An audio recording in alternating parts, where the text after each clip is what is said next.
Joining us now is Brad Polumbo, the deputy contributors editor and commentary writer for the Washington Examiner, who's been on the Iran beat. Brad, I really appreciate you coming on today. So a lot has happened over the weekend, and the big debate being had right now by a lot of members of the media revolves around this idea of both imminence and intelligence. What do you think the big takeaway for our viewers should be when it comes to that debate?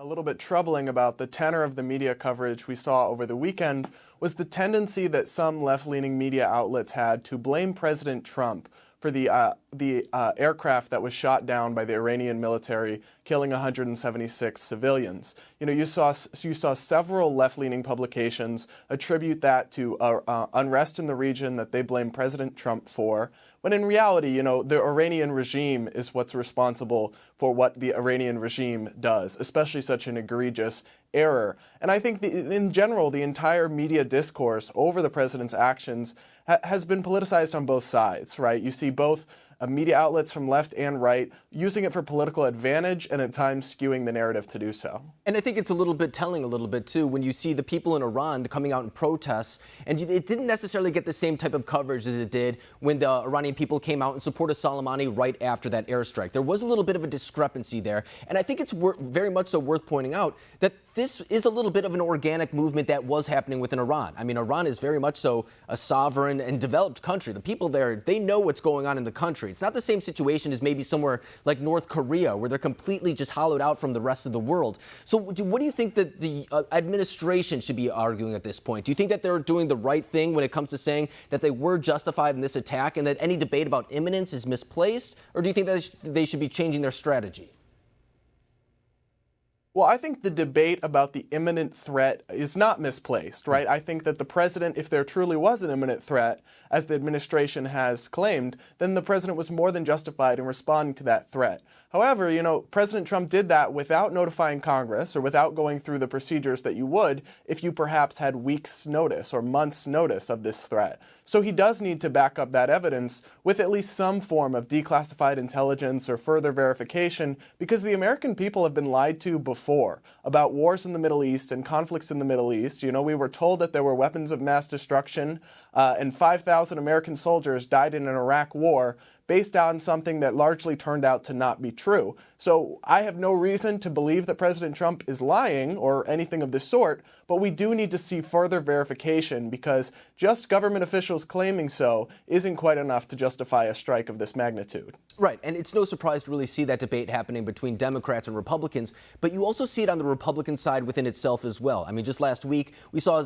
some of the members of the more libertarian wing, I guess you would say, of the Conservative Party, the Republican Party, such as Senator Mike Lee of Utah, were coming out and saying that we need to see this information. If they're not going to go to Congress, then at least the American people have a right to deserve that information, because as you said, the American people have been misled in the past, such as 2003, and it had very dire ramifications. I mean, we're still in Iraq right now. A lot of people would ask what we're doing in Iraq right now. So when it comes to that point, too, what is the next step here? I mean, we could be waiting for U.S. or Iranian retaliatory strikes again. Is the U.S. maybe planning on taking more decisive action in the Middle East regarding troops there? Do we have any indicator of what comes next in this process?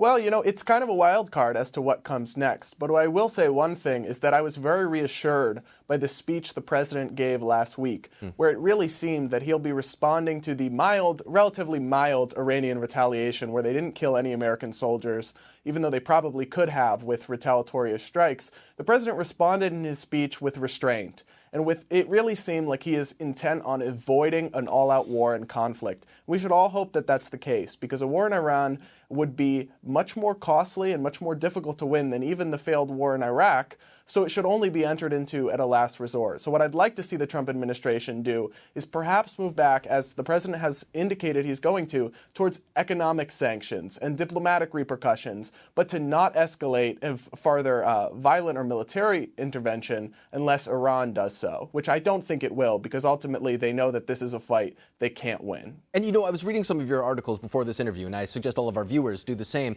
And you made that very point, kind of comparing what in a war with Iran would mean as compared to a war with Iraq. And once again, I mean, I don't think there's many people who look back now at the Iraq war and say, thank God we did that. I mean, there may be a couple I guess neocons is what they would be called nowadays. But I don't think a majority of the American people think that is a popular idea, both the Iraq war or a potential war with Iran. So with that being said, too, the president ran on, as he would call, America First agenda. You know, he didn't want to be involved in overseas conflicts, especially when it came to war. He said that he would pull troops out of Afghanistan, out of Iraq. He made those types of promises. What do you think this has to do with 2020? Do you think that this is part of his game plan, too, where he has to either stick to that campaign promise? Is that becoming a hurdle for dealing with this situation? Do you think this has anything to do with 2020? Or do you think that, once again, these are two separate issues that should be dealt with as such? Well, they are two separate issues in terms of evaluating them on the merits, but the Iranian decisions of the administration certainly have electoral consequences. So I will say that it doesn't appear that this is going to happen, but if President Trump did, in fact, end up getting us into a war with Iran, that would be really bad for him in 2020, because part of the reason he was elected in 2016 is because he promised us something different from more endless wars in the Middle East. So I think to his political advantage, he should take the win with the killing of Qasem Soleimani, a terrorist, evil mastermind, right? Take the win of taking him out, but don't let it escalate into an all-out war. And I think if he has that as an accomplishment, but doesn't get us into a conflict, that would be a boon rather than a negative going into his 2020 re-election campaign. Right, and that's what a lot of his supporters say, too. If this exchange were to stop right now, and it was just that limited Iranian airstrike in exchange for the killing of Qasem Soleimani, the U.S. gets the better side of that exchange. And President Trump can then take that into 2020, saying not only did I kill Soleimani, I also killed al-Baghdadi. ISIS is basically